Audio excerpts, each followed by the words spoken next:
ಕರ್ನಾಟಕ ರಾಜ್ಯದ ಒಳ ಮೀಸಲಾತಿಯ ವಿಚಾರವಾಗಿ ಕರ್ನಾಟಕ ರಾಜ್ಯ ಸರ್ಕಾರದ ಮುಖ್ಯಮಂತ್ರಿಗಳಾದ ಸನ್ಮಾನ್ಯ ಶ್ರೀ ಸಿದ್ದರಾಮಯ್ಯನವರಲ್ಲಿ ಮತ್ತು ಎಲ್ಲ ಸಚಿವ ಸಂಪುಟದ ಸಹೋದ್ಯೋಗಿಗಳಲ್ಲಿ ನನ್ನ ಅತ್ಯಂತ ಮನವರಿಕೆಯ ಎಚ್ಚರಿಕೆ ಏನಂದರೆ, ಬಂಧುಗಳೇ, ತಾವು ಕರ್ನಾಟಕದಲ್ಲಿ ಚುನಾವಣೆಗೆ ಮುಂಚೆ ಆಡಳಿತಕ್ಕೆ ಬರುವಾಗ ನಾವು ಮೀಸಲಾತಿ ವರ್ಗೀಕರಣವನ್ನು ಮಾಡ್ತೀವಿ ಅಂತ ಹೇಳಿದ್ವಿ. ಆದರೆ 2 ವರ್ಷಗಳ ಅವಧಿ ಮುಗಿಯುವ ಹಂತಕ್ಕೆ ಬಂದರೂ ಸಹ ನೀವಿನ್ನೂ ಆ ಒಳ ಮೀಸಲಾತಿಯ ವಿಚಾರದಲ್ಲಿ ದ್ವಂದ್ವವಾದ ನಿಲುವನ್ನು ತಾಳಿ ಮತ್ತೊಂದು ಆಯೋಗವನ್ನು ಮಾಡಿಸಿ 2 ತಿಂಗಳಲ್ಲಿ ವರದಿಯನ್ನು ಜಾರಿ ಮಾಡ್ತೀವಿ ಅಂತ ಹೇಳ್ತಾ ಇದ್ದೀಗ.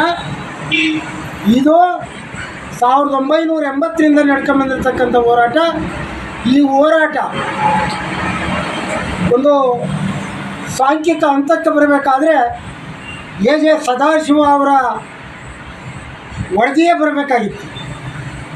ಅದರ ನಂತರ ಒಂದು ಉಪಸಮಿತಿಯನ್ನು ಮಾಡಿ ಜೆ.ಸಿ. ಮಾಧುಸ್ವಾಮಿಯವರ ನೇತೃತ್ವದಲ್ಲಿ BJP ಸರ್ಕಾರ ಅದರ ವರದಿಯನ್ನು ಕೊಟ್ಟಿದೆ. ಬಟ್ ನಿಮ್ಮ ಅಭಿಪ್ರಾಯ ಏನಿತ್ತು ಅಂದರೆ, ಸುಪ್ರೀಂ ಕೋರ್ಟ್ನಲ್ಲಿ ಅದು ಟೆಕ್ನಿಕಲ್ ಪ್ರಾಬ್ಲಮ್ ಇದೆ ಅಂತ ಹೇಳಿದ್ರಿ. ಸುಪ್ರೀಂ ಕೋರ್ಟು ಈ ದೇಶದ ಆಯಾ ರಾಜ್ಯಗಳಿಗೆ ಒಳ ಮೀಸಲಾತಿ ಜಾರಿ ಮಾಡ್ಬೋದು ಅಂತ ಸ್ಪಷ್ಟವಾಗಿ ಹೇಳಿದೆ. ಹೇಳಿ ಹತ್ತತ್ರ ಕೂಡ 1 ವರ್ಷಕ್ಕೆ ಬಂದರೂ ಸಹ ತಾವಿನ್ನೂ ಆ ಕಡೆ ಗಮನ ಹರಿಸ್ತಲೇ ಈಗ ಒಂದು ಹೊಸ ನಾಟಕವನ್ನು ಹುಡ್ತಾ ಇದ್ದೀರಾ. ಇಡೀ ರಾಜ್ಯದ ಜಾತಿ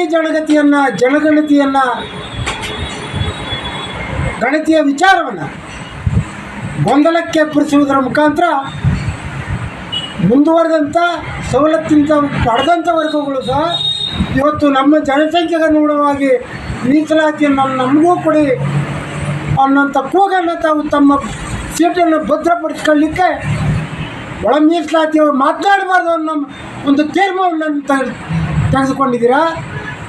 ಒಳ ಮೀಸಲಾತಿಯ ಹೋರಾಟಗಾರರು, ಒಳ ಮೀಸಲಾತಿಯ ರಾಜಕೀಯ ಸ್ಥಾನಮಾನದಲ್ಲಿರ್ತಕ್ಕಂಥವ್ರು, ಒಳ ಮೀಸಲಾತಿಯ ಅವಿಭಾಜ್ಯ ಅಂಗವನ್ನು ಪಡ್ಕೊಂಡು ಉನ್ನತ ಮಟ್ಟದ ಅಧಿಕಾರಿಗಳಾಗಿರ್ತಕ್ಕಂಥವ್ರು, ನಿವೃತ್ತರಾಗಿರ್ತಕ್ಕಂಥವ್ರು, ಕೆಲವರು ತಮ್ಮ ರಾಜಕೀಯ ವೈಯಕ್ತಿಕ ಬೇಳೆಗೋಸ್ಕರ ಈ ಗ್ರಾಮೀಣ ಪ್ರದೇಶದ ಮುಗ್ಧರನ್ನು ಹೋರಾಟಕ್ಕೆ ಕರ್ಕೊಬಂದು ತಮ್ಮ ಬೇಳೆಯನ್ನು ಬೇಯಿಸ್ಕೊಳ್ತಕ್ಕಂಥ ಪ್ರದರ್ಶನವನ್ನು ಮಾಡಿದ್ದೀರಿ ಅಂತ ನನಗೆ ಯಾಕೋ ಅನ್ನಿಸ್ತಾ ಇದೆ. ಹೋರಾಟದ ಏನು ಅಸ್ಪೃಶ್ಯ ಅಂಚಿನಲ್ಲಿರ್ತಕ್ಕಂಥ ಮಾದಿಗ ಬಂಧುಗಳೇ, ಇದು ನಿಜವಾಗೂ ವಿದ್ಯಾರ್ಥಿಗಳಿಗೆ ಮತ್ತು ಸಮಾಜ ಸೇವಕರಿಗೆ, ಪ್ರಾಮಾಣಿಕ ರಾಜಕಾರಣಿಗಳಿಗೆ, ಎಲ್ಲ ರಾಜಕಾರಣಿಗಳಿಗೂ ಅಲ್ಲ, ವರ್ಗೀಕರಣದ ಹೆಸರಿನಲ್ಲಿ ಜಾತಿಯ ರಾಜಕಾರಣದ ಹೆಸರಿನಲ್ಲಿ ರಾಜಕಾರಣ ಮಾಡ್ತಕ್ಕಂಥವ್ರು ಯಾರಿದ್ದೀರಾ? ನೀವೆಲ್ಲ ನಾಚಿಕೆ ಬಿಡಬೇಕಾದ ವಿಚಾರ. ರಾಜಕೀಯ ಗೊಂದಲಕ್ಕೀಡು ಮಾಡಿ ನಾನು ಹೋರಾಟ ಮಾಡ್ತಾಯಿದ್ದೀನಿ, ನಾನು ಪರವಾಗಿದ್ದೀನಿ ಅಂತ ಆಂಜನೇಯ ಹೇಳ್ತಾರೆ, ಮುನಿಯಪ್ಪ ಹೇಳ್ತಾರೆ, ತಿಮ್ಮಾಪುರ ಹೇಳ್ತಾರೆ. ರಾಜೀನಾಮೆ ಕೊಟ್ಟು ಬರ್ರಿ ಈಚೆಗೆ. ನೀವು ಅಂಬೇಡ್ಕರ್ಗಿಂತ ದೊಡ್ಡವರಲ್ಲ. ಅಂಬೇಡ್ಕರ್ ಈ ದೇಶದ ಮಹಿಳಾ ಮಸೂದೆ ಜಾತ್ಯತೀತವಾಗಿ ಮಂಡನೆ ಆಗಲಿಲ್ಲ ಅನ್ನೋ ಒಂದೇ ಕಾರಣಕ್ಕೆ ತಮ್ಮ ಹುದ್ದೆಗೆ ರಾಜೀನಾಮೆ ಕೊಟ್ಟಂಥವರು, ಅವರ ಅಂಗಿನಲ್ಲಿರ್ತಕ್ಕಂಥವ್ರು. ಈ ದೇಶದ ಎಲ್ಲ ನಾಗರಿಕ ಬಂಧುಗಳು, ಎಲ್ಲ ಜಾತಿಯ ಬಂಧುಗಳು ಅಂಬೇಡ್ಕರ್ ಅವರ ಒಂದು ಗುಲಾಮಿಗಿರಿಯ ಪದ್ಧತಿಯನ್ನು ನೀವು ಅನುಸರಿಸೋಕ್ಕೆ ಹೋಗ್ತಾ ಇದ್ದೀರಾ. ಅಂಬೇಡ್ಕರ್ ಅವರು ಅವ್ರದ್ದೇ ಆದಂಥ ಸಪ್ರದರ್ಶನ ಇಟ್ಕೊಂಡು ಬದುಕಿದಂಥವ್ರು, ಅವ್ರಿಗೆ ಯಾಕೆ ಮಾನ ಮರ್ಯಾದೆ ತೆಗಿತೀರ? ದಯಮಾಡಿ ಸಿದ್ದರಾಮಯ್ಯನವರೇ, ನೀವೇನಾದರೂ ನಾನು ಹಿಂದೆ ಮುಖ್ಯಮಂತ್ರಿ ದೇವರಾಜ್ ನಂತರದವ್ರು ನಾವೇ ಅನ್ನೋ ಭಾವನೆ ಇದ್ದರೆ ಪರಿಪೂರ್ಣವಾದ ಸ್ಪಷ್ಟವಾದ ಅಧಿಕಾರ ಇದೆ. ಜಾತಿ ಜನಗಣತಿ ವಿಚಾರನೇ ಬೇರೆ, ಒಳ ಮೀಸಲಾತಿ ವಿಚಾರನೇ ಬೇರೆ. ಒಳ ಮೀಸಲಾತಿಯನ್ನು ಈ ಕೂಡಲೇ ನೀವು ಒಂದು ಸಂಪುಟ ಸಭೆಯನ್ನು ಕರೆದು ಘೋಷಿಸ್ತೀರಾ ಅಂತ ನಾನಾದರೂ ಅನೇಕ ಬಾರಿ ಹೇಳಿದ್ದೇನೆ.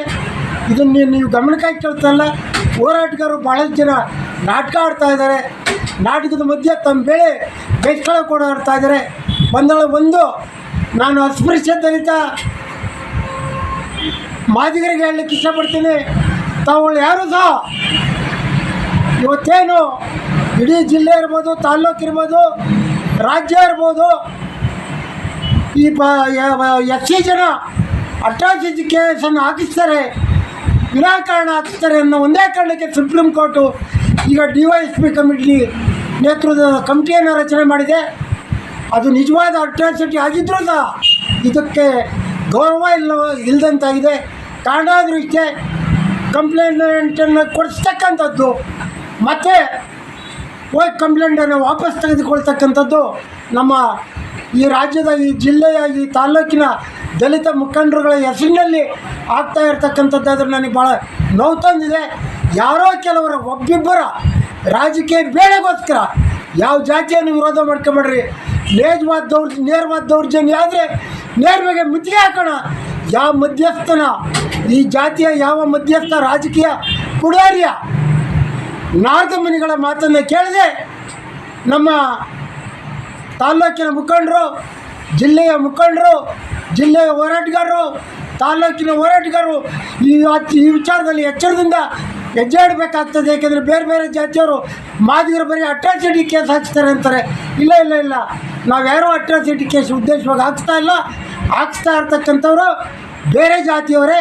ಅದರಲ್ಲೂ ನಮ್ಮ ಜಾತಿಯ ಕುತಂತ್ರ ನಾಟಕೀಯ ರಾಜಕಾರಣಿಗಳನ್ನು ಇಟ್ಕೊಂಡು ಅವರಿಂದ ಜನಕ್ಕೆ ಯಾವುದೇ ಉಪಯೋಗ ಇಲ್ಲದೆ ಇರ್ತಕ್ಕಂಥ ನಾಮರ್ದಿಗಳನ್ನು ಇಟ್ಕೊಂಡು ಕೇಸ್ ಹಾಕ್ಸೋದು, ವಾಪಸ್ ತಗೊಳ್ಳೋದು ಆಗ್ತಾಯಿದೆ.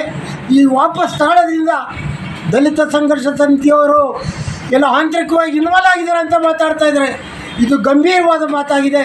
ನನಗಂತೂ ನಿಜವಾಗ್ಲೂ ಹೇಳ್ತೀನಿ, ನೈಜ ಹೋರಾಟದ ಮಾತನ್ನು ಆಡ್ತಾ ಇದ್ದೇನೆ. ನಾನು professor B Krishnappa, doctor BR Ambedkar ಅವರ ಅಹಿಂಸಾಯುತ್ವದಲ್ಲಿ ಈ ದಲಿತ ಸಂಘರ್ಷ ಸಮಿತಿ ಇರ್ಬೋದು, ದಲಿತರಿರ್ಬೋದು ಹೋರಾಟ ಮಾಡಬೇಕಾಗುತ್ತೆ. ರಾಜಕೀಯ ಶಕ್ತಿಗೋಸ್ಕರ ಈ ಜನಾಂಗವನ್ನು ಬಲಿ ಕೊಡೋದು ಬೇಡ ಅಂತ ಹೇಳ್ತಾ, ಈ ಸಂದರ್ಭದಲ್ಲಿ ನಾನಾದರೂ ನನ್ನ ಕಠೋರವಾದ ಮಾತುಗಳನ್ನು ಈ ಮುಖಾಂತರ ಹೇಳೋದ್ರ ಮುಖಾಂತರ ನಾನು ನಮಸ್ಕಾರಗಳನ್ನು ಮಾಡ್ತಾಯಿದ್ದೆ.